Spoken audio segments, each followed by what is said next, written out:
Everyone, how are you? I hope you all are fine. आज हम discuss करने वाले हैं क्लास 12 में समाजशास्त्र के प्रश्न पत्र को, जो हमने ऑफिशियल वेबसाइट से लिया है। हरियाणा विद्यालय शिक्षा बोर्ड की नवीन प्रश्न पत्र 2024 और 25 के लिए जो डिज़ाइन किए हैं, उसकी हमने एक सीरीज़ स्टार्ट की है, जिसमें हमने सभी विषयों के प्रश्न पत्रों को जो है सॉल्व किया है MCQ को। अगर आपने वो वीडियो नहीं देखी है तो आप उन्हें भी चेक कर सकते हैं।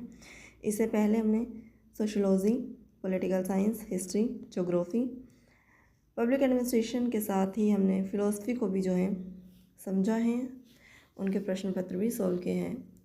तो चलिए स्टार्ट कर लेते हैं। हमारे आज के पहले प्रश्न की ओर देखते हैं।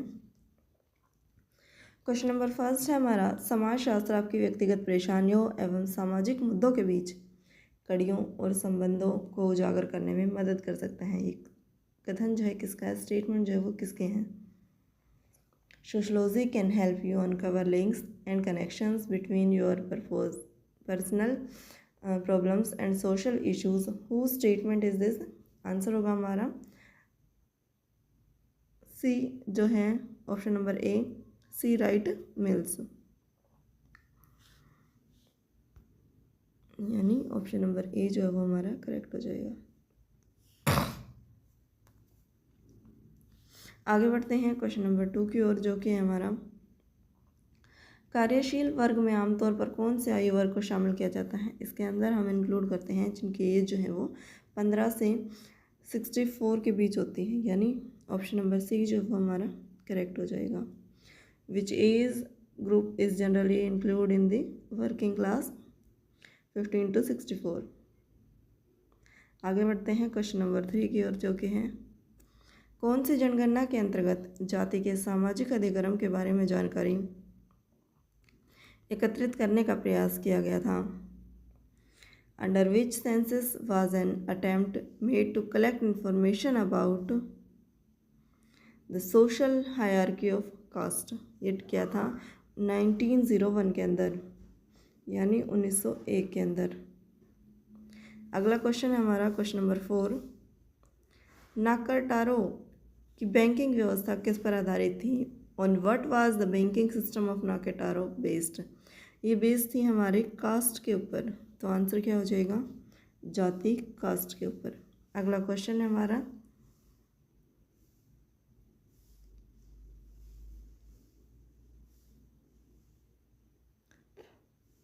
सामाजिक संसाधन पूंजी को 3 रूपों में, आर्थिक, सांस्कृतिक और सामाजिक पूंजी के रूप में किसने डिवाइड किया है, किसने विभाजित किया है? Who divided social resources capital into 3 forms, economic, cultural and social capital? ये डिवाइड किया था पीटर बोर्ड्यू के द्वारा। आगे बढ़ते हैं क्वेश्चन नंबर 6 की ओर, जो कि हमारा गरीबी रेखा के नीचे की जनसंख्या का परसेंट जो है 2011-12 के अनुसार ग्रामीण भारत में कितने रुपए से कम प्रति व्यक्ति माह व्यय करने वाले को गरीब की श्रेणी में रखा गया है? तो इसके लिए आंसर होगा हमारा 1000 रुपये। जो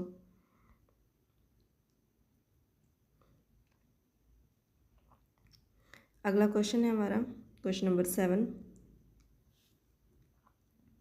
जनजातीय लोग बाहरी लोगों जैसे व्यापारी, साहूकारों, मिशनरी, हिंदू जमींदार और अंग्रेजों आदि के लिए किस शब्द का प्रयोग करते थे? Which word did the tribal people use for considers like traders, money lenders, missionaries, Hindu landlords and British etc? उसके लिए वो यूज़ करते थे किसका? डिक्कू का। आगे बढ़ते हैं क्वेश्चन नंबर 8 की ओर, जो कि है हमारा 1956 में राज्य पुनर्गठन आयोग ने किस आधार पर भारत का नया नक्शा तैयार करने के लिए समादेश दिया था? 1956 के बाद जो है जो राज्य गठन किए गए वो भाषाई आधार पर जो है राज्य गठित हुए थे। आगे बढ़ते हैं अगले क्वेश्चन की ओर, जो कि हमारा क्वेश्चन नंबर 9, सूचना का अधिकार अधिनियम जो है वो कब लागू किया गया? When did the Right of Information Act come into force? ये हुआ था हमारा 2005 के अंदर, यानी 13 अक्टूबर 2005 के अंदर। आगे बढ़ते हैं। क्वेश्चन नंबर 10 है हमारा। कथन जो है वो हमें सही करने हैं। राष्ट्र की व्याख्या करना कठिन है परंतु परिभाषित करना सरल है।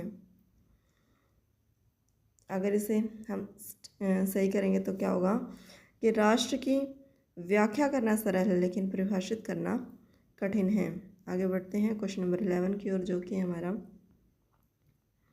अनुच्छेद, किस अनुच्छेद में भाषाई लिपि और संस्कृति को बनाए रखने का अधिकार दिया गया है? In article we have the right of maintain our language script and culture. ये हमें दिया गया है आर्टिकल 29 और 30 के अंदर, 29-30 के अंदर।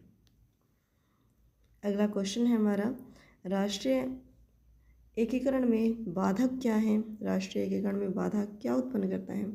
तो सबसे बड़ी बाधा क्या है? संप्रदायवाद है, सांप्रदायिकता है।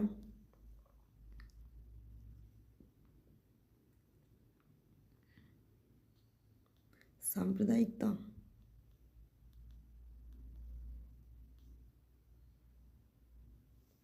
आगे बढ़ते हैं। अगला क्वेश्चन है हमारा क्वेश्चन नंबर 13। एक देश का दूसरे देश पर शासन क्या कहलाता है? The rule of one country over another country is called, इसे हम कहते हैं क्या? उपनिवेश।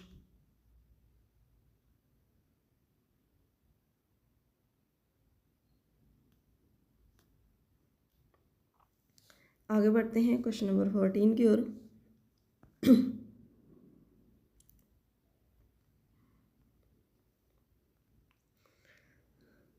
एजरेशन हमें क्या दी गई है? औपनिवेशिक सरकार गलत तरीके से मजदूरों की भर्ती करती थी, जिसके लिए रीज़न क्या बताया गया है? औपनिवेशिक सरकार मजदूरों के स्वास्थ्य व सुविधाओं का पूरा ध्यान रखती थी। देखिए, फर्स्ट तो स्टेटमेंट बिल्कुल सही है लेकिन जो रीज़न हमें दिया गया है वो गलत प्रतीत होता है, क्योंकि कोई भी औपनिवेशिक सरकार जो है किसी भी प्रकार के मजदूरों के लिए हेल्थ संबंधी जो सुविधाएं हैं वो प्रोवाइड नहीं करती। अगर इंडिया के पास्ट को देखा जाए तो ब्रिटिश गवर्नमेंट क्या है, यहाँ से केवल मजदूरी यहाँ से लोगों से कराती थी, उन्हें जो है किसी प्रकार की हेल्थ संबंधी सुविधाएं जो है यहाँ प्रोवाइड नहीं की जाती थी। तो आंसर क्या होगा हमारा? एजरेशन तो जो है वो ट्रू है लेकिन जो रीज़न दिया गया है वो गलत है। ये स्टेटमेंट कहाँ दी गई है हमें? ऑप्शन नंबर सी के अंदर।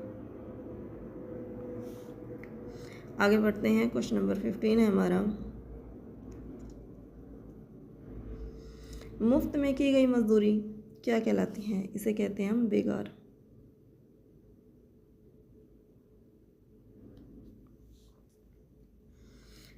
अगला क्वेश्चन है हमारा क्वेश्चन नंबर 16।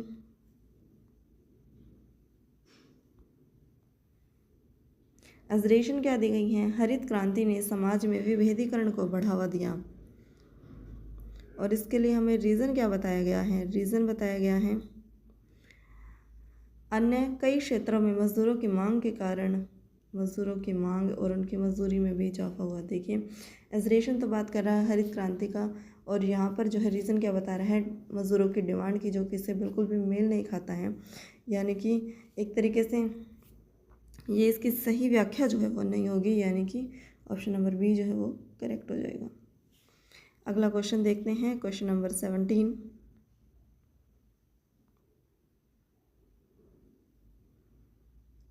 वह सिद्धांत जिसके अनुसार सामाजिक संघर्ष तब उत्पन्न होता है जब कोई सामाजिक समूह या महसूस करता है कि वह आसपास के लोगों से खराब हालत में है। The theory according to which social conflicts areas when a social group feels that it is in a worse situation than the other people around it, ये क्या कहलाएगा? ये कहलाएगा सापेक्षिक वंचन का सिद्धांत, सापेक्षिक वंचन का सिद्धांत, यानी प्रिंसिपल ऑफ रिलेटिव डिप्रिवेशन। सापेक्षिक वंचन यानी एक तरीके से उन्हें वंचित रखा गया है।